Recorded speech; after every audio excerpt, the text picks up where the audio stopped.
하나님의 자녀입니까? 라는 제목으로 오늘 또 말씀 나누도록 하겠습니다.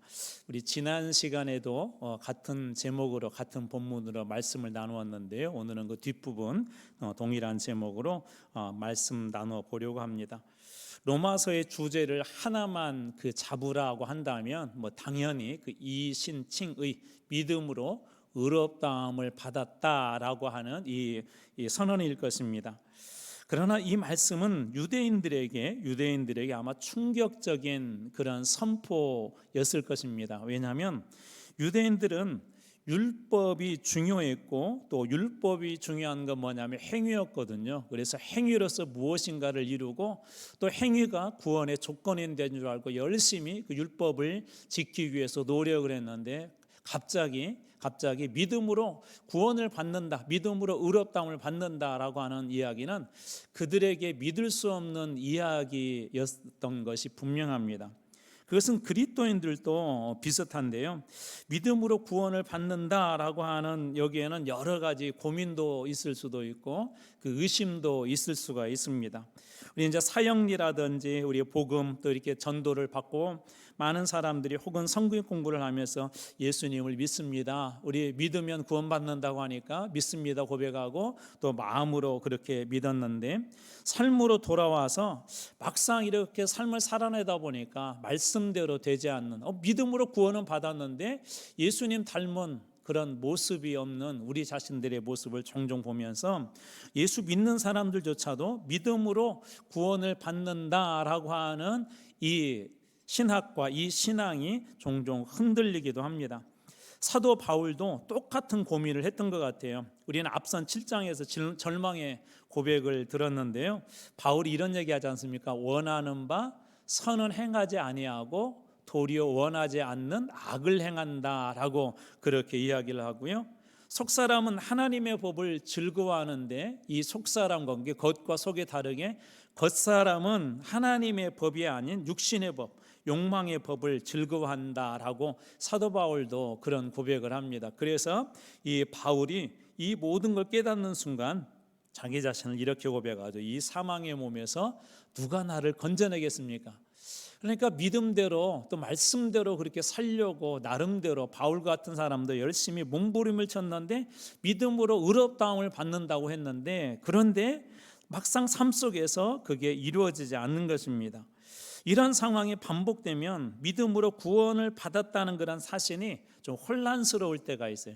여러분들이 예를 들어서 나는 구원받았어 라고 좀 문에 충만할 때 성령 충만할 때는 그렇게 고백하다가 무엇인가 좀 실수를 하거나 믿음에서 조금 벗어난 행위를 했다거나 말씀에서 벗어난 행위를 하면 이런 의심이 가요. 내가 진짜 구원받았는가? 내가 진짜 여전히 하나님의 자녀인가? 아니면 구원받지 못했는가?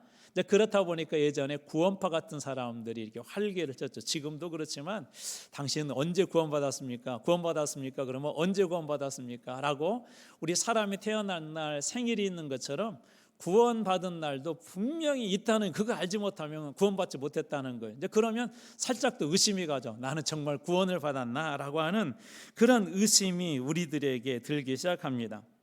믿음으로 구원받았다는 그런 증표가 있으면 정말 좋을 것 같아요. 마치 어느 합격을 했다거나 전문 자격증에 이렇게 합격을 하면 합격증이 딱 나오게 되면 몇 날 며칠 합격이라고 써 있는 통지서를 받게 된다면 야, 내가 진짜 합격했구나라는 거 알 수가 있을 것 같은데 마찬가지로 구원도 몇 날 며칠 구원받았다라고 하나님께서 좀 그런 이 교회라도 좀 비치해 가지고 구원받은 날짜 그러면 누가 구원받았는지 안 받았는지 내가 구원받았는지 안 받았는지 알 수 있으면 얼마나 좋겠습니까? 그런데 불행하게도 그런 어떤 표식들은 외적으로 보여지는 것들은 없고 믿음으로 구원받아 하나님의 자녀가 되었다고 하는데 그런 확실한 증거가 우리 눈에 보이지 않다 보니까 종종 이렇게 사람들이 방황하기도 하고 혼란스러워하기도 하고 믿음으로 구원받았다는 그런 사실에 대해서 의심하기도 합니다. 성경에는 그럼에도 불구하고 분명하게 우리가 구원을 받았고 하나님의 자녀라는 증거를 여기저기에서 성경에 많이 이야기하고 있습니다. 본래 죄인이었던 그리고 원수된 우리를 모든 죄의 값을 예수님께서 다 갚아주셨고 자녀 삼아주셨음을 성경을 통해서 이야기해 주시고요. 우리는 지난 시간에 하나님의 자녀된 사람들의 두 가지 특징, 한 네 가지를 보려고 하는데 그중에 두 가지를 보았었어요. 첫 번째로는 하나님의 인도함을 받는다라는 그런 말씀을 드렸고, 두 번째로는 하나님을 아버지라고 부른다라고 했어요. 아주 중요한 말씀이 8장 14절 15절인데요. 한번 그 말씀에서 공통점을 빨리 한번 찾아보십시오. 14절 무릇 하나님의 영으로 인도함을 받는 사람은 곧 하나님의 아들이다. 하나님의 영으로 인도함을 받는다. 근데 하나님의 자녀들은 인도함을 받는데 무엇으로? 하나님의 영, 성령으로 인도함을 받는데요. 그리고 두 번째 특징은 하나님을 아버지라고 부르는데 15절 말씀입니다. 너희는 다시 무서워하는 종의 영을 받지 아니하고 양자의 영 성령을 받았으므로 우리가 아빠 아버지라고 부르짖느니라. 어떻게 하나님을 아버지라 부를 수 있다고 그러죠? 성령, 양자의 영 성령을 받았기 때문에 우리는 하나님을 아버지라 부를 수 있다라고 그렇게 이야기합니다. 자, 그렇기 때문에 하나님의 자녀된 사람들의 두 가지 공통적인 특징이 있죠. 하나님의 인도함을 받고 하나님을 아버지라고 부르는데 이 두 가지 공통적인 특징은 뭐냐면 성령을 통해서 그리고 성령에 의해서 성령 안에서 하나님의 인도하심을 받고 성령을 통해서 하나님을 아버지라고 부를 수 있게 되었다라고 그렇게 이야기합니다. 오늘 본문은 이 두 가지 사실을 더욱더 확증해 주는 그런 말씀으로 시작을 하는데요. 하나님의 자녀라면 성령이 우리가 하나님의 자녀다라고 증거해 준다는 게 성경도 증거해 주지만 이 성령께서 우리가 확실하게 하나님의 자녀라면 성령님께서 마치 계약서의 도장처럼 성령님께서 우리 안에 오셔서 확증해 주신다는 거예요. 오늘 말씀에 보면은 이 성령님을 통해서 확증해 주신다 하십니다. 왜 이 성령의 확증이 중요하냐면 성령의 몇 가지 특성이 있는데요. 첫 번째로 성령은 어떤 분이냐면 증언해 주시는 분이세요. 성령은 증언해 주시는 분. 그래서 히브리서 10장 15절에 오면 또한 성령이 우리에게 증언한다. 성령께서 증언해 주신대요. 그 다음에 두 번째 요한일서 5장 6절에도 보면 이는 풀과 물과 피로 임하신 이시니 곧 예수 그리스도시라. 물로만 아니요 물과 피로 임하셨고 증언하는 이는 성령이시니. 증언하는 이는 성령이시니. 그러니까 성령님이 하신 중요한 역할은 뭐예요? 증언하는 일이래요. 어떤 일을 증언할까요? 첫 번째는 예수가 그리스도라는 걸 증언해 줍니다. 예수가 그리스도라고. 이 유대인들 많은 사람들이 지금도 예수가 구원자다 그리스도라고 믿지 않죠. 그런데 믿는 사람들을 확실하게 예수님이 그리스도라는 것을 누가 확실하게 우리에게 증언해 주냐면 성령님께서 증언한대요. 그래서 요한복음 15장 26절 말씀에 보면 내가 아버지께로부터 너희에게 보낼 보혜사 곧 아버지께로부터 나오시는 진리의 성령이 오실 때에 그가 나를 증언할 것이다. 진리의 성령이 오셔서 하시는 일이 뭐라고요? 예수가 그리스도라는 걸 증언한다는 거예요. 그러니까 여러분들이 예수가 믿어지지 않고 예수가 그리스도라는 게 믿어지지 않고 예수가 하나님의 아들이라는 게 믿어지지 않고 예수가 메시아라는 게 믿어지지 않는다는 건 뭐예요? 우리에게 성령이 없다는 것이죠. 성령이 오셔서 하는 일 중에 하나는 뭐냐면 증언하는 일인데 가장 첫 번째 증언이 뭐냐면 예수가 그리스도다, 메시아다는 걸 그렇게 증언한다는 것입니다. 두 번째 증언은 오늘 본문의 말씀과 관련이 되어 있는데요. 성령은 우리가 하나님의 자녀임을 증언합니다. 너는 하나님의 자녀야 라고 성령이 증언해 준대요. 에베소서 4장 30절 말씀을 쉬운 성경으로 제가 읽어드리겠습니다. 하나님의 성령을 슬프게 하지 마십시오. 성령은 여러분이 하나님의 자녀임을 증언해 주시는 분입니다. 성령은 어떤 분이시라고? 여러분이 하나님의 자녀라고 증언해 주신대요. 성령께서 확증을 해 주신대요. 어떤 사건이 일어날 때 그 곁에서 제가 그거 봤어요. 내가 확실히 봤어요. 저 사람이 죄 짓지 않았어요. 저 사람은 아무런 죄가 없어요 라고 누가 옆에서 확실하게 증언해 주는 것처럼 성령님께서 우리가 하나님의 자녀임을 증언해 주신대요. 또 고린도후서 1장 22절 말씀에도 이 같은 말씀이 있는데요. 또 이렇게 하나님의 말씀은 우리에게 전합니다. 그가 또한 우리에게 인치시고 도장을 찍으시고 보증으로 우리 마음에 성령을 주셨느니라. 보증으로 성령을 주셨대요. 우리가 하나님의 자녀가 되었다는 보증으로, 네가 하나님의 자녀라는 증거로 하나님께서 우리들에게 그 보증으로 성령을 주셨대요. 일종의 마치 어떤 그 집을 이렇게 계약하고 나면 계약서 우리가 받잖아요. 그러면 계약서를 딱 받게 되면 내가 저 집을 샀어, 혹은 저 집에 전세로 계약했어라고 하는 게 그게 보증서가 되는 것처럼 성령님은 우리들 가운데 오셔서 우리가 하나님의 자녀, 야 너는 하나님의 자녀야라고 이 성령을 우리들에게 보증으로 주셨대요. 그래서 우리가 구원받아 하나님의 자녀가 되었다는 것을 마치 성령께서 계약서에 도장을 찍어서 그것이 보증서가 된 것처럼 성령님이 우리 안에 계시다 그러면 그 사람은 하나님의 자녀다라는 것이죠. 즉 하나님의 자녀라면 우리 안에 누가 계시는 거예요? 성령님이 계시다는 거예요. 성령이. 또 성령이 계시는 그 사람이 바로 하나님의 자녀라는 그런 증거인 것이죠. 다시 말해서 성령을 보증 수표로 주신 것이다 라고 이야기합니다. 이러한 사실에 대해서 존 스토트는 그의 책 그리스도인의 확실에서 성령의 역할에 대해서 이렇게 이야기를 하는데요.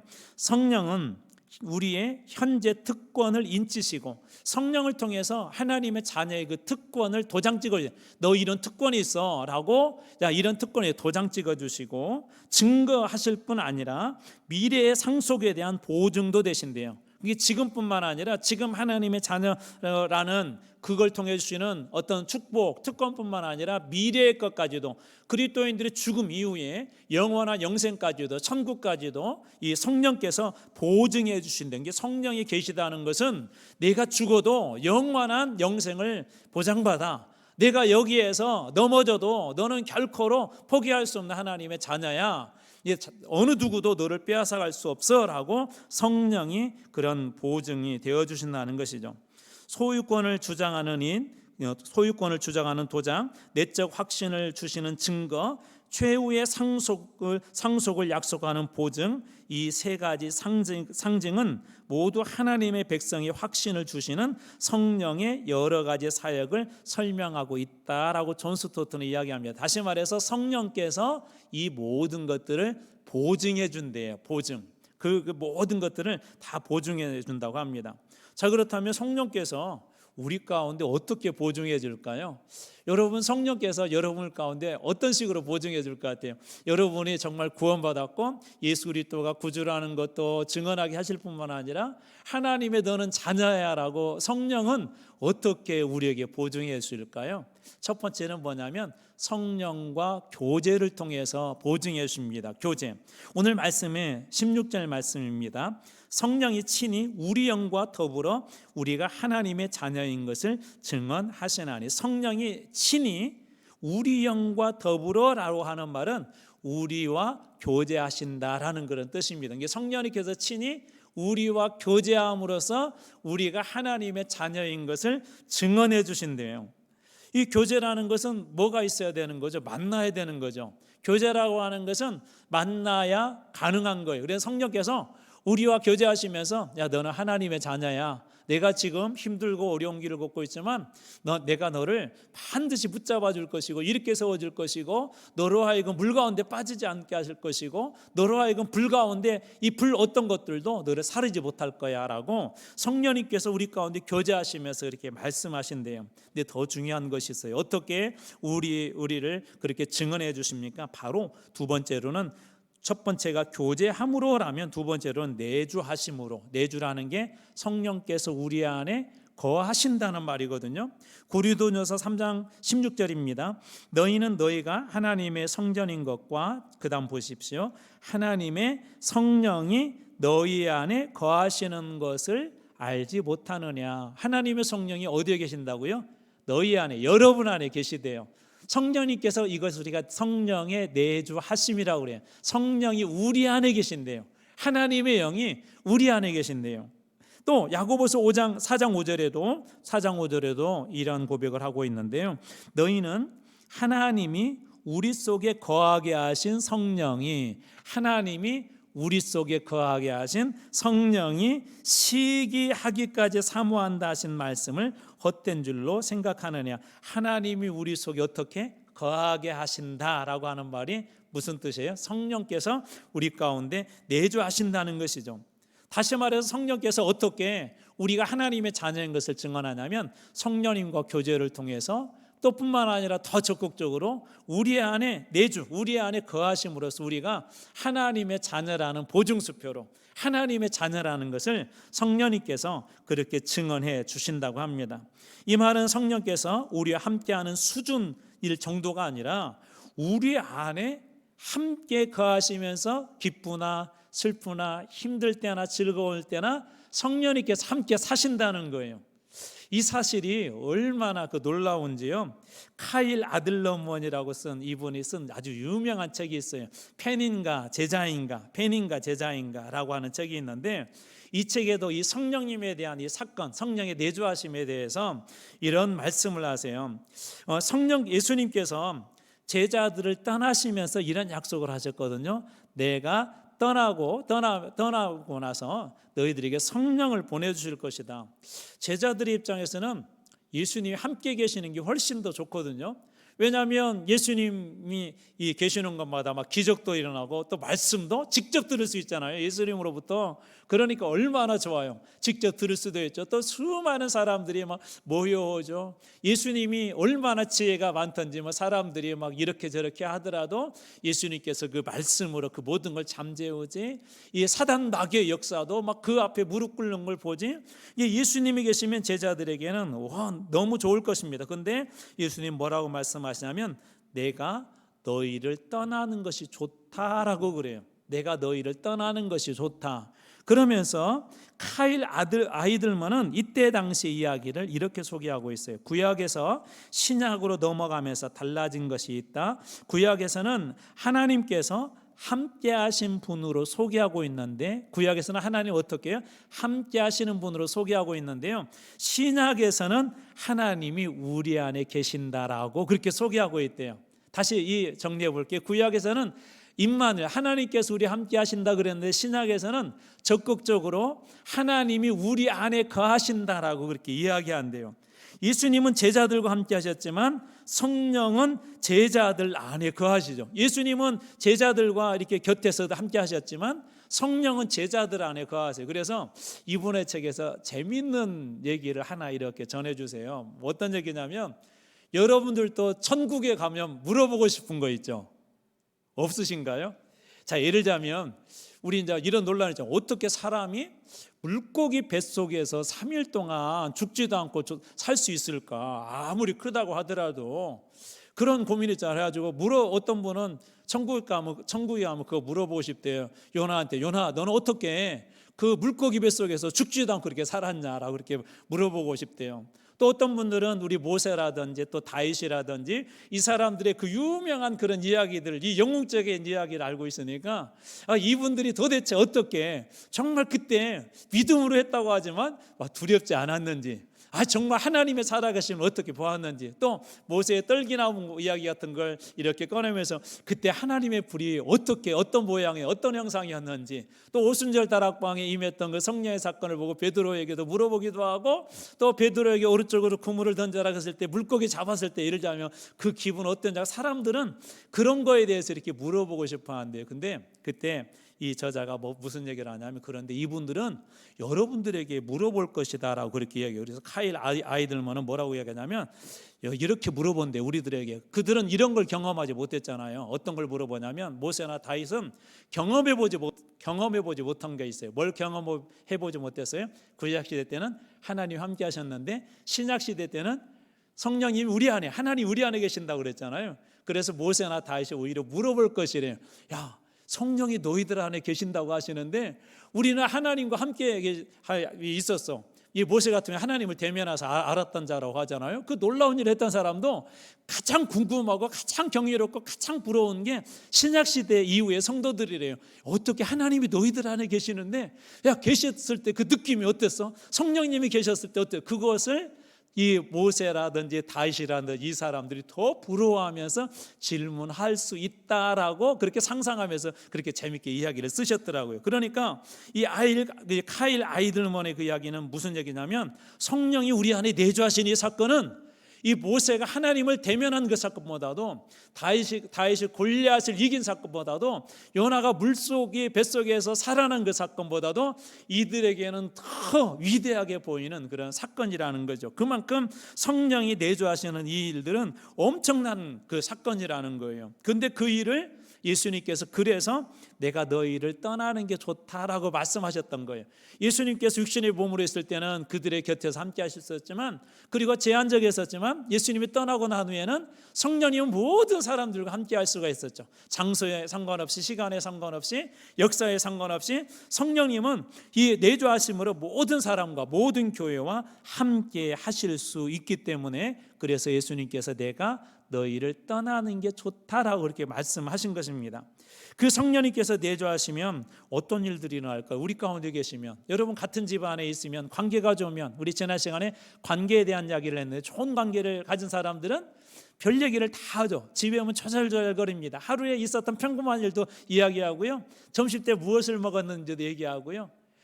그런 가정들은 교제가 많아요. 여러분, 성령이 우리 안에 계시면, 정말 그 사람이 하나님의 자녀라면, 정말 믿음으로 구원받고 구원의 감격이 있는 사람이요, 성령이 우리 안에 계시면 어떤 교제를 할까요? 끊임없이 성령님과 그런 대화를 하겠죠. 또 성령님께서 그걸 통하여서 우리가 자녀라는 것을 증언해주고 계속해서 우리를 격려해 주시겠죠. 그러다 보면 어느 순간에 이런 때도 있을 것 같아요. 죄를 짓고 좌절할 때도 있고, 때로는 사탄이 와가지고 우리들에게 그럴 거야, 네가 죄를 져놓고도 하나님의 자녀냐, 그럴 때 내주하시는 성령님께서 다시 보증하는 거야. 야, 네가 그럴지라도, 네가 아무리 그럴지라도 그리스도의 사랑에서 끊을 수 없어.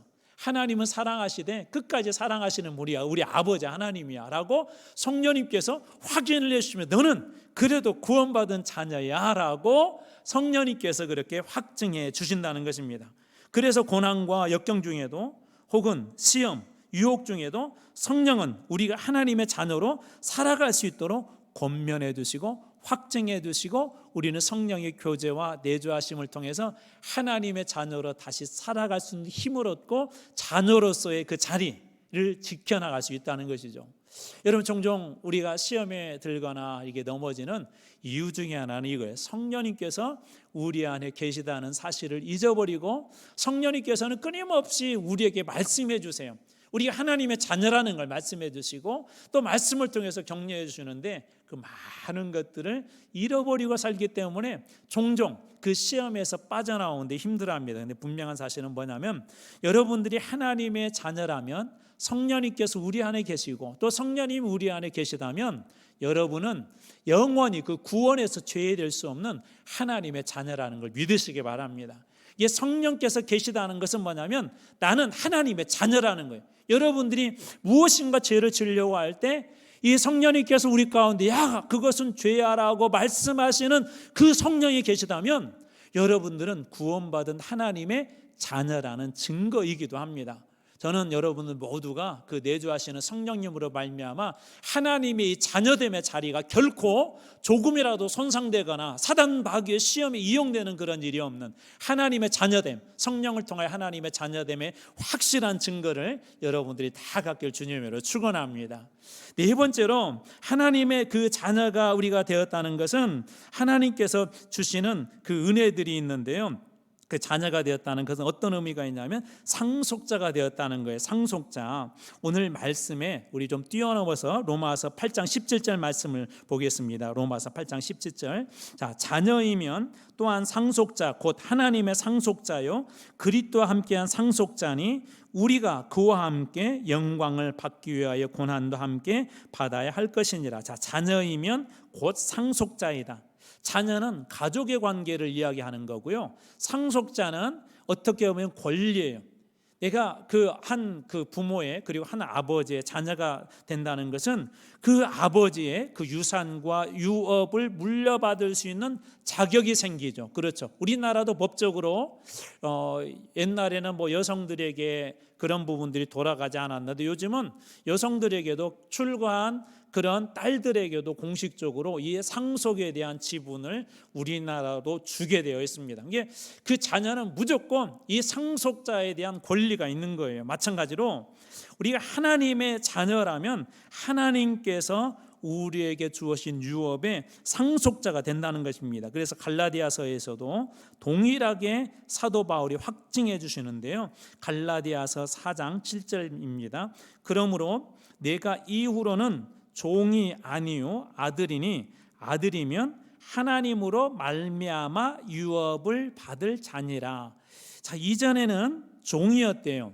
죄의 종이었었고 무서워하는 영의 종이었었고 사단의 종이었었고 죄악의 종이었었는데 이제는 그 모든 걸 그리스도께서 다 끊어주시고 우리를 아들로 삼아주셨기 때문에 하나님과 우리의 관계가 새로운 관계가 형성됐다고 그러죠. 하나님의 이제 자녀가 되었어요. 성령님은 우리가 자녀라는 걸 확증해 주세요. 자, 그렇다면 우리가 하나님의 자녀가 되었다면 하나님으로 말미암아 유업을 받을 수 있는 자격, 상속자가 되었다라고 바울을 통하여서 하나님께서 그렇게 약속해 줍니다.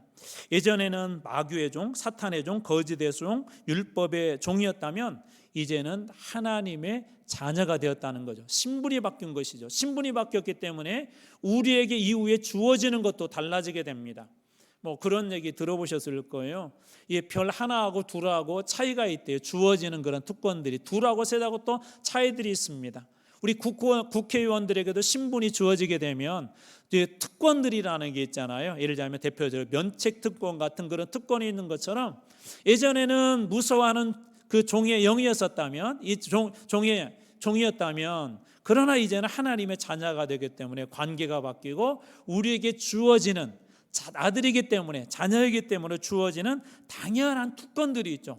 뭐 예를 들면 주님께서 그 믿는 사람들에게 그의 자녀들에게 그렇게 이야기를 야 너희들 구해라 그러면 내가 다 줄 것이다. 찾으라 그러면 너희들 다 찾을 것이다. 문을 두드려라 그러면 너희에게 다 열릴 것이다. 여기서 너희는 누굴까요? 그 자녀들 이야기하지 않습니까?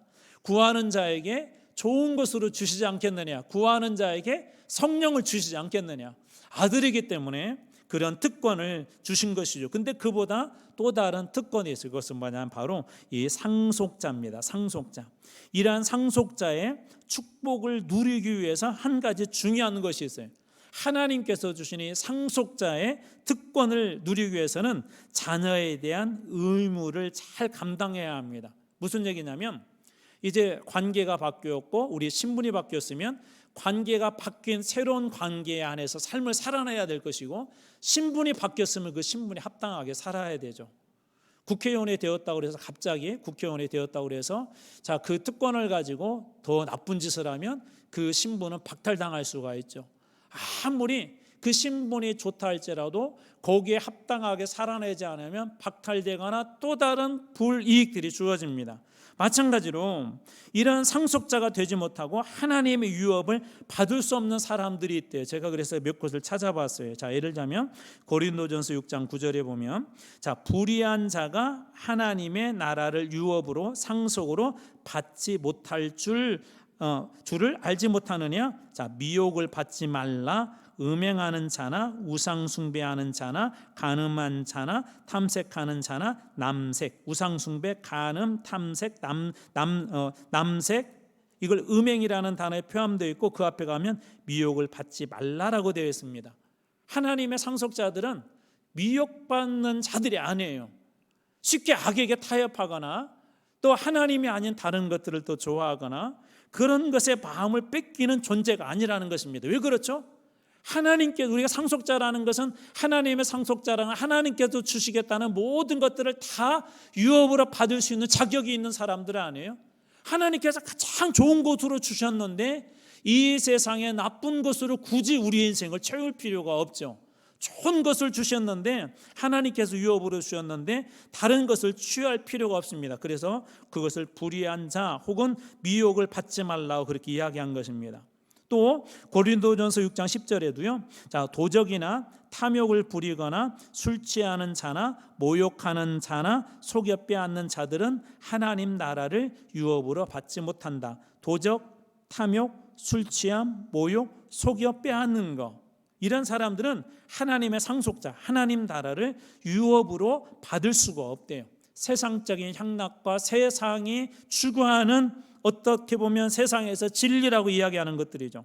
또 갈라디아서 5장 21절에도 투기와 술취함과 방탕함과 또 그와 같은 것들이라 전에 너희에게 경계한 것 같이 경계하노니 이런 일을 하는 자들은 하나님의 나라를 유업으로 받지 못할 것이니라. 이런 일을 하는 자들, 투기, 술취함, 방탕함, 그와 같은 것들을 하는 사람들은 하나님의 나라를 결코 유업으로 받지 못할 것이다 라고 그렇게 이야기합니다. 세상의 즐거움과 향락에 빠져서 하나님을 떠난 삶, 그런 사람들은 결코 하나님 나라의 상속자도 될 수 없고 하나님께서 약속하신 그 약속을 받을 수 없다라고 그렇게 이야기합니다.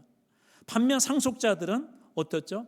하나님께서 주신 것들을 다 받을 수 있어요. 여러분, 이 상속자의 그것들 잘 한번 묵상해봐요. 상속자는 뭐죠? 그 부모의 것을 다 받을 수 있는 자격 있는 사람 아닙니까? 하나님의 상속자라면 어떤 의미가 있어요? 그 안에는 무궁무진한 하나님의 축복과 보화와 진리와 하나님의 놀라운 은혜들이 이 속에 다 들어있습니다. 무엇이든지 받을 수 있는 자격이 있는 사람이 상속자예요. 그런데 이 좋은 것들을 놔두고 여러분 세상의 것을 취하겠습니까? 그것에 욕심을 부리겠습니까? 좋은 것을 놔두고 그것에 욕심 부르는 사람들은 없을 것입니다. 그래서 상속자는 이 세상에 향락이 아무리 좋아도 세상에 좋은 것들이 있어도 그것에 결코 빼앗기지 않습니다. 왜 그렇죠? 나는 상속받을 것이 더 좋은 것들이 있기 때문에, 더 좋은 것들이 있기 때문에 그런 것에 마음을 빼앗기지 않습니다. 우상이 무엇이죠? 우리 마음속에 더 좋은 것 아니에요? 하나님보다 더 좋은 것 아니에요? 하나님이 더 좋은데, 이 직장생활보다도 하나님이 더 좋은데, 물질보다도 하나님이 더 좋은데, 성공보다도 하나님이 더 좋은데, 예수 믿는 게 훨씬 좋은데, 여러분 그런 것에 빼앗겨서 예수 믿는 것은 2차 3차에다 놔두고 예배 드리는 것은 저 뒤에다 놔두고 하나님을 섬기는 것보다 다른 것을 섬기는 그런 사람들이 있겠습니까? 하나님이 가장 좋은 거예요. 상속자들은 하나님이 가장 좋은 것입니다. 그래서 그런 것들에 결코 마음을 빼앗기지 않죠. 그것뿐만 아니라 이 상속자들은 이 어떤 것이냐면, 상속자는 될 수 없는 우리들 가운데 주신 그런 은혜를 맛본 게, 세상에서 볼 때는 어떻게 저렇게 살지라고 하는데 상속자들은 그런 것도 은혜로 받아들입니다. 예를 들자면 빌립보서 1장 29절에 보면 그리스도를 위하여 너희에게 은혜를 주신 것은 다만 그를 믿을 뿐 아니라 그를 위하여 고난도 받게 하려 하심이라. 그리스도께서 우리에게 은혜를 주셨는데요, 그 은혜를 주신 이유는 믿을 뿐만 아니라 그를 위하여, 예수를 위하여서 고난도 받게 하기 위함이다라고 그렇게 이야기한대. 이런 거예요. 하나님의 자녀가 되고 상속자가 되는 은혜를 주신 이유를 뭐라고 그래요? 고난도 받기 위함이다. 그러니까 이런 의미가 있어요. 그리스도인이다, 내가 하나님의 자녀다라고 하는 확신이 있다면 여러분이 고난을 받는다는 건 어떤 증거예요? 하나님의 자녀라는 증거죠. 하나님의 자녀들에게도 이런 권한이 있지 않습니까? 그래서 예수님께서도 박해를 받는 자, 핍박을 받는 자들이 오히려 복이 있다고 하지 않습니까? 믿을 뿐만 아니라 예수를 위하여 고난도 받게 하기 위함, 이것이 하나님께서 우리에게 은혜를 주신 것이래요. 그래서 사도 바울은 그리스도의 남은 고난을 내가 이것을 위해서 채운다라고 고백하는데요, 골로새서 2장 24절입니다. 나는 이제 너희를 위하여 받는 괴로움을 기뻐하고 그리스도의 남은 고난을 그의 몸된 교회를 위하여 내 육체에 채운다. 그리스도를 위하여서요, 그의 몸된 교회, 주의 교회를 위해서 그 고난을 내가 감당하겠다. 어려운 일이 있어도 내가 그 교회를 위해서 이 고난을 내가 온전히 감당하겠다라고 바울은 그렇게 이야기합니다. 단순히 그는 하나님의 자녀로서 권세만 행했던 사람이 아니라 주님의 말씀처럼 상속자였기 때문에 그리스도의 고난을 내 몸에 채운 사람, 내 몸에 채운 사람이 바로 이 사도 바울이었습니다. 이런 바울 같은 사람들에게는 분명한 확신이 하나가 있죠.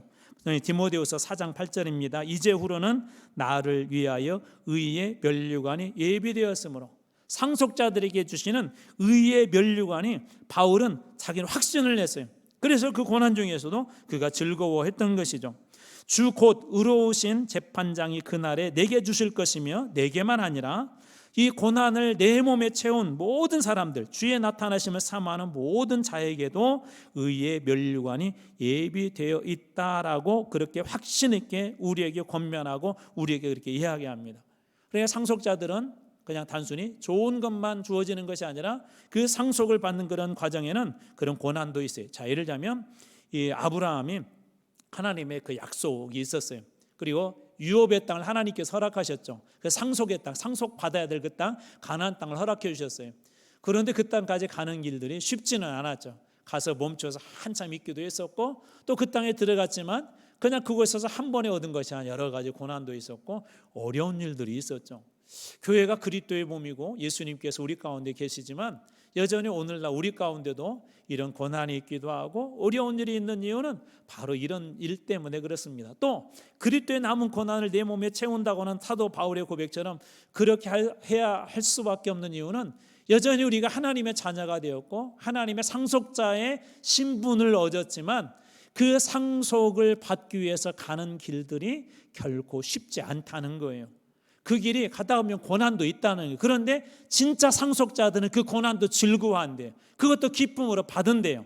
그것도 즐거움으로 그것을 감당한다, 그렇게 이야기합니다. 디모데후서 1장 8절입니다. 그러므로 너는 내가 우리 주를 증언함과 또 주를 위하여 갇힌 자 된 나를 부끄러워하지 말고 오직 하나님의 능력을 따라 복음과 함께 그리스도와 함께 하나님과 함께 고난을 받으라라고 그렇게 이야기합니다.